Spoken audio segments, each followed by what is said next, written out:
Каждый день в системе специального налогового режима для самозанятых граждан регистрируется 33 жителя республики. И всего же с начала 2019 года, тогда заработала эта программа, на специальный учет в регионе встали почти 7,5 тысяч человек. В целом по России почти 2 миллиона. За это время в налоговую казну страны они привнесли почти 8 миллиардов рублей. И этих денег могло бы не быть, если бы не введение нового режима для самозанятых.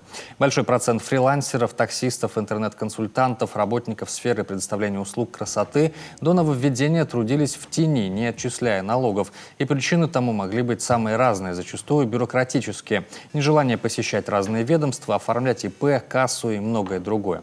Теперь же достаточно просто зарегистрироваться в специальном мобильном приложении. На это уходит в среднем 20 минут. Все остальное рассчитают за самозанятого. И доход, и налог, и даже чек пользователю услуг отправят. Было направлено для чего? Да, все-таки для обеления экономики, для вывода из тени тех работников, вернее, людей, которые получают доход, и еще вчера не были нигде зарегистрированы. Так ежедневно самозанятые зарабатывают на территории Российской Федерации порядка миллиарда рублей. В Коми регистрация доходов происходит в размере 4,1 миллионов рублей. При этом 85% зарегистрированных лиц ранее не были официально зарегистрированы их доходы. Самый ответственный по муниципалитетам по части самозанятых, отчисляющих налоги, Сыктывкар, затем Ухта и Воркута. Нововведение позволяет избежать отчетов, деклараций, страховых взносов и оформления ИП.